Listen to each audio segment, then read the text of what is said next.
Merp. Oh.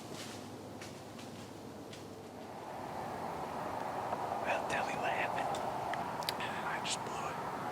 I don't know. I feel pretty freaking dejected. It happens. Don't worry about it. Yeah, we'll see what happens the rest of the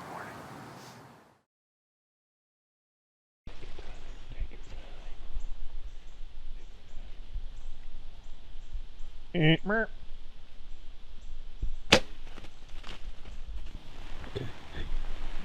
Hang on, just give me a minute. Yeah.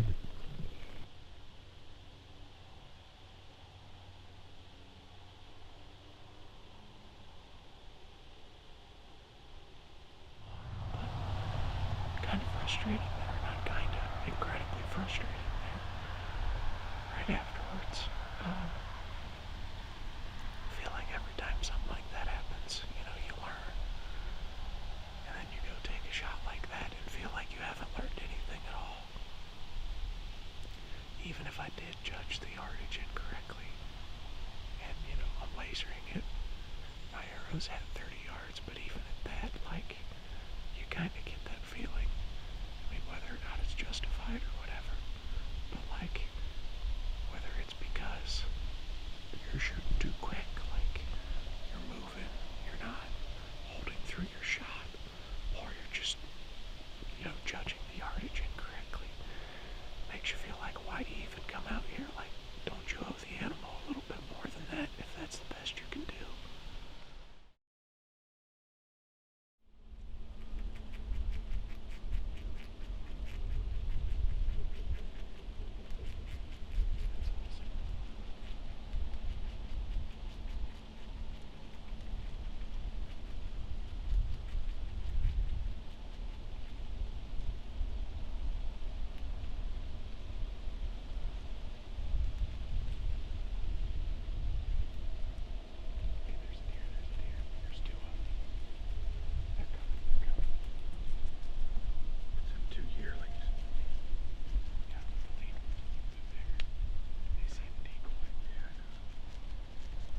Oh, that's a mom, maybe. Yeah, it is.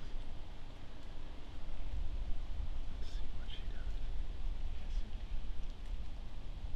Take your time.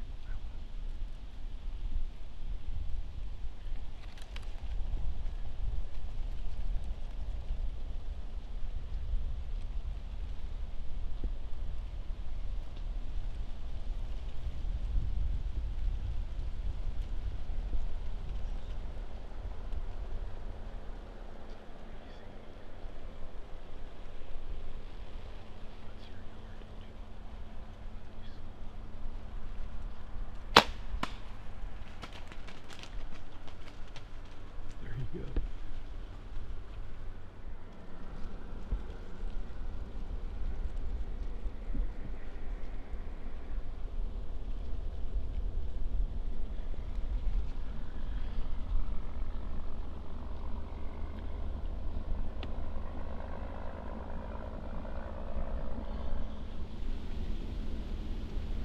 So, that yearling's still out there. Yeah. She'll be there a while. Yeah.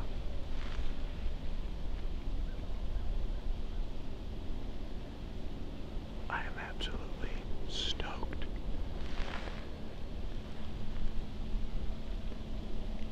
I don't know where they came from exactly. I just looked up and they were about that same distance, I'd say, from the woods, about 20 yards from the tree line. Steadily trotting in our way, and I think she had seen that decoy from quite a ways off. She was beelining for it. And I tell you, it was interesting. She didn't get right up to it, but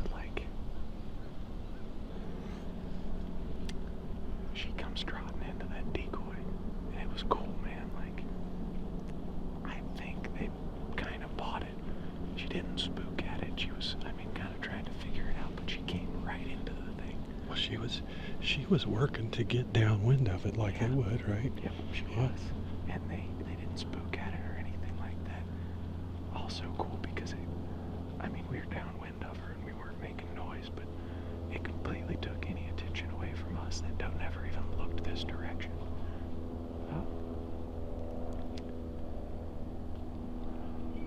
going through my head. Because this is, like Dad said, this is the third week in a row that I've got to draw on a doe. And the last two, man, have just been killing me with jumping the string. The one 2 weeks ago, she was pretty on edge because a coon had jumped out and spooked her once. And then I tried to stop her, and it took 2 times doing that. So, I had hollered at her twice. So she was pretty on edge. The one last week wasn't as on edge, but I did stop her, and she was moving through kind of fast. I think she had caught our wind once. And so I took that shot, and I didn't realize till later that she had jumped the string and dropped pretty good. But I was pretty dejected after that miss. Really having a hard time dealing with that. Just all the second guessing that you do. And so when she came in, I was trying my best to just stay calm. Because it seemed like I was going to get a shot. But this is going to sound goofy. But last night I was watching an episode of Meat Eater where Steve Ornelas gets a shot at a big mule deer buck. And he said that's what he had been chasing. Was not just, he had been hunting for like meat bucks for years. But he finally was going to try to get him a big buck. And he got the opportunity at one. And he said what was going through his head as he took the shot was to stay focused on what you had to do. You could be excited later. And I was trying to think that exact line of thought as she was coming in. Even as she got to the shot. Obviously I was gauging the distance and all that stuff, figuring out when to draw. But I was just trying to focus on that exact task and not get too amped up. And also not think about the last couple weeks. And I'm finally starting to shake here. Because I'm pretty pumped up. I am freaking stoked. That shot stoned that doe. And I knew it as soon as I let the arrow go. And that's probably, I don't know, I'm pretty happy because one, I finally got the monkey off my back. And two, I was able to stay pretty calm, even afterwards. But I feel like inside, I want to jump up out of this tree stand and pump my fist. I am stoked. I am so thankful we got another opportunity. And I'm so glad that I was able to make it count. That's freaking awesome. And it goes to show how quick that hunt can turn around. Because we just got done with an interview saying that we hadn't seen anything like 10 minutes ago. And that you didn't have that feeling. Yeah, and that I didn't have the feeling it was going to happen. Not only that, He was but right. how quick your whole season can turn around from being one of the most frustrating ones I've had to now it feels very rewarding. I am stoked, and this has been an awesome day. Folks, I'm behind the camera, and I think I got decent video of the shot. But I love how he says this is an awesome day. 15 minutes ago with the camera off, that was not what he was saying. No, I told Dad, I said, you know how some days you get that feeling like you're going to get one, it's going to work out. He's like, yeah. I said, that's not today, I don't have that.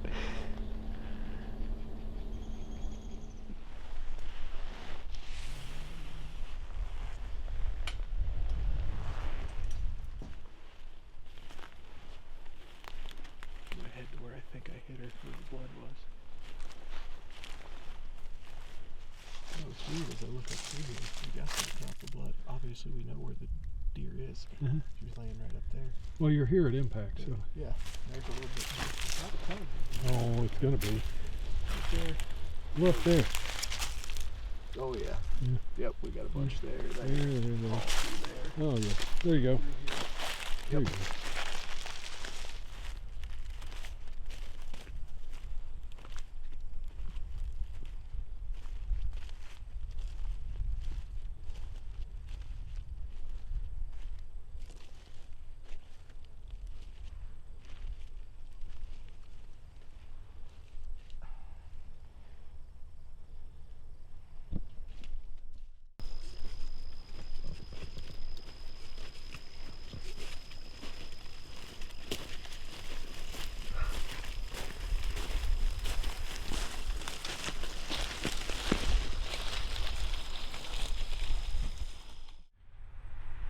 All right, so not trying to be the product placement guy here, but was a pretty cool morning. This was our first hunt using this Sentinel decoy. It's actually the first hunt I'd ever done using a decoy at all, and I was pretty intrigued just to see how they'd react.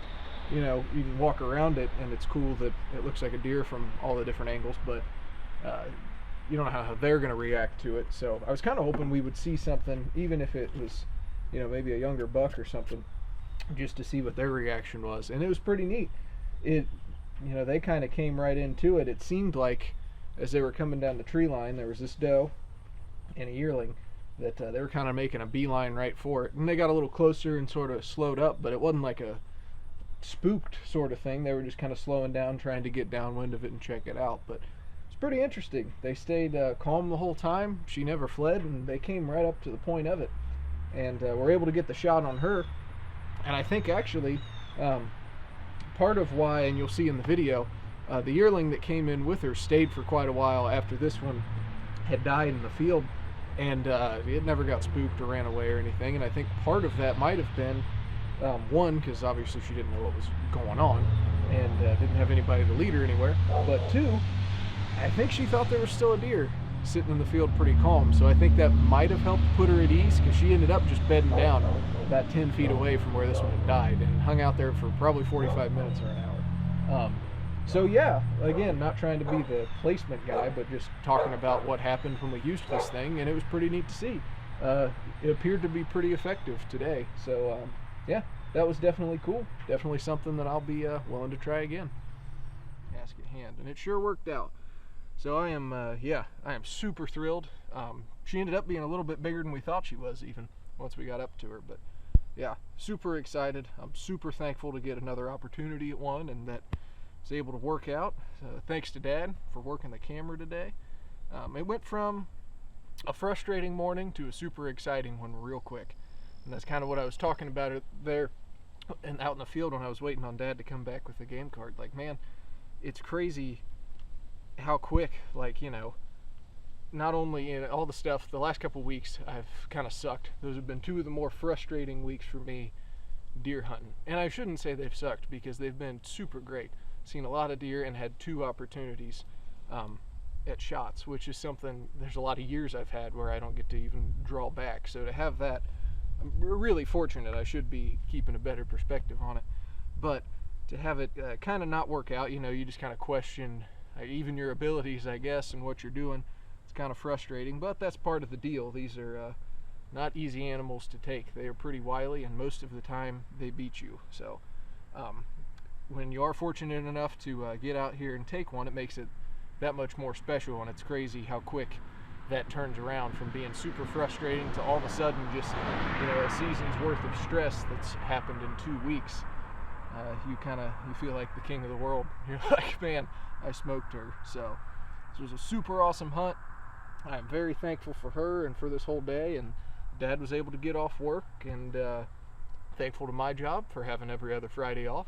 That's a nice little perk. And yeah, I'm sitting here thinking, and man, what a season it's been. It's only October 18th today, and had a lot of chances, seen a lot of deer, and we're able to punch a tag today. So we'll get here cleaned up and get on out of here, and we'll keep at it. Respect the hunt.